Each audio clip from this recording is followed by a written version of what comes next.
ole tunlai Mizoram thalai rual te mitle thinlung luakhat em tu hom hoba kan ti mai niak chu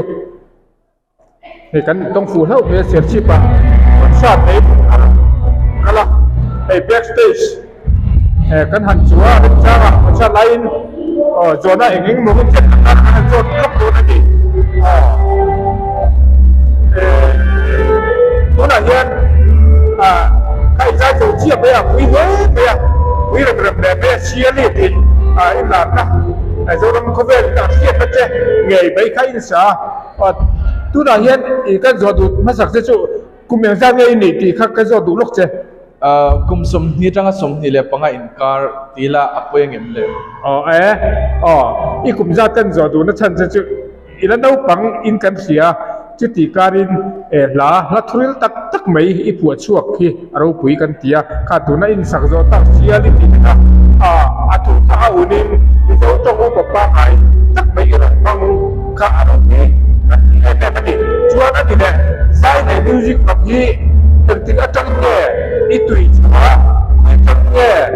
I lo tam so paruk kani chawvel katiang borvel khanin zai hi karon tui chawtana kanu le ka pa te hianin second hand guitar hi min le saka chuanin chumi hang chuanin la te ka han Wabech, zeu trina. Chuanin so pasaring ko so priat sovel kani production vela kianin katui chautan ta bimain tian kan han record na trina. Chuan enge hey college ate le school ate kianin so be zeu trina. Tiang atang chuanin karon sir chau chanta ti mai ang music tak hi chu chuan ezola karon ta ezola karon atanga khakat khani novela mizo lai ka puwa chau chanta kala puwa masakber chu ti valan mangena asaktak friend zone ti khania chuan sablakan kan han chun som ta mase alaklo mayang alai volvela kanin siality ka karon ko chuak le ta ka khatum lo dewin aron hitta maya ti mayang sia taron do ta maya ani mo chan tiang deu chu ni mai chuan chu mai lo pu chau to maya siality na hi yoron lar pui na kan na ning kan lo sia chuanin khamila khai khu ma sak ko de mo ka lo ti maya alo ti lo kan mo chuan ani le mo kan lo sia ta nin I hun tam so I no kan nai hun chung so mi zoram po na I om ning kan sia ati kem kum chuan em wanga ani le em wanga zoram po na ko sa ka ini em te khun chunge I ko sak dura po na yan so pagkot sungan ita chuanin kapat na abangan niya chuan kan ompuan na sa ma ani le chu zoram po na chu tia chen chui ko sa sia tin nge het yang lat fubil te ko tia ma het man mi zo tong het man mi zo tong pa la lo in thiam chan hi em vàng nghe nó còn lai hơn xuống rồng vay ra mà yêu mình xìa để tiếng em dấu trồng nó hít thấy yêu đồng xuyên trong khi cắt li về xem mà acoustic hi subject pakata hian kala tok ta chuanin chapan trong ti ta angreng chi te ka han zir chawan dong ka ti em atong sir hi chuan ka soi du chu pu arl than mo ya le khabu hi na thu dictionary ti hi insirnan ka panga ka chiar thina sumi atang chuanin ka inzir tila ka soi sual lawang ole ani le tong hi chiruk vel lithium ni in kan si lo sia em tong te ngai thiam min sil thiam le Hindi, English, Mizo, Japanese, Nepali, le Indo. anh đi tập chữ abaro quyền anh đi lên thì sợi tên anh khiết chắc mẹ vẫn say huôi huôi hay bài con đi vừa tất anh mấy hi vừa chân hi nên là sự phiệt thì mô Ka say Việt thiam dat ber chuanin ka personal life le ka music life edition ka tu awangin ani de ber mayam chu anh đi tập chữ đi thua thua in anh nấu bài con vừa tất chân hi anh tiếc nên anh chỉ đi là tiên hành tiền lệ đi mất chỉ nó mò email của em bị là chắc khóc mày đây anh lồng bông đi tụi cái chưa anh đi lệ dấu răm cái lần chuông chuộc chắc vật thì có tiền dấu răm trả lại thìn lung in được ta dấu răm cái vật bị ta đi còn sao thì với những gia nghề này đó ke ma pualin nge sponsorship nang mapualin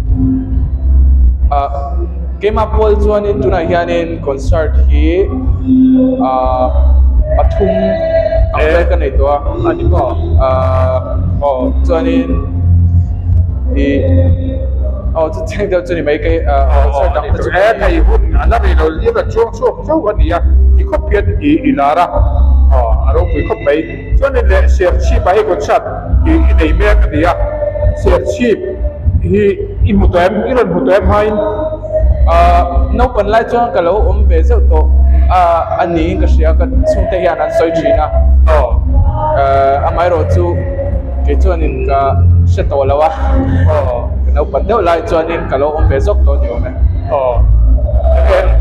ipuram share chi ba concert in nei apuro mi tien an nuam khop mai ami te po an felin mi ten support thiama chuan a pawrok le in munom dan chim te hi kalunga tilenga nuam ka ti tu ka ni ani tam chu ani le music video thar hi kan be sei em in nei mai do nem tuna hian OST pan hi khoi lai mek ka nei a chu ke thing tlang nula ti le taxi driver ti ni a chu OST pan hi tuna hian ka ron nei do na ni io hi adang lam share rium ya studio that tak za yang mai thau hi ni zel ya phone mang hian record mai ni na so ya adikem sebik la ka chu chan arangati studio la ma hian record te tu mem ka record ve zeu thina mai ro chu zok chu ke ma phone ka record thina ni ka phone atanga ka produce chu io hi sial rem kham ya ani la bi zeu zai bi ji ga yen no ben ani no mi mal zai ani no tu zai nge in ngai thak đều chín bên à chuanin zauti level moi ka ngai thana sa chuanin artist a chuan CFL ate chuan lelia moi ati te ka ngai tha na sa chuanin an la hi keimai hianin hei lo decipher ka tum thina zia tumin a chiarin ka chiar thin ti bera chu ani tap chu va ka chu mi zo tong la thu la te lo le kan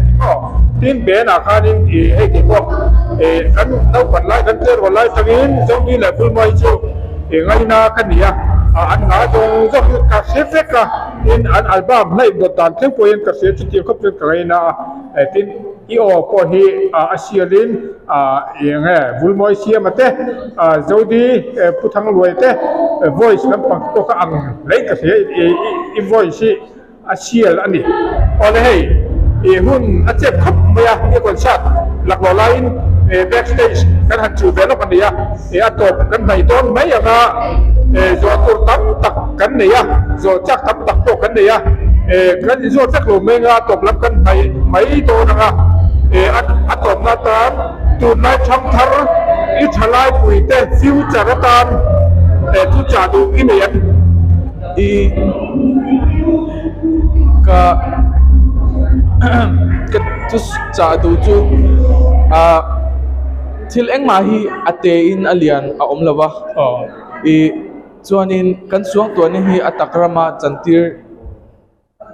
thei na turatan chuanin pathian ne na tran ko pangai ani ti hi soi duwa chuanin music lo ti ve thin te an hlotling mai lo ani pon voi le khata hlotlin na ai chuanin zoi muanga an lo ti char char khanin an mani ya be sei na a om thlat chuan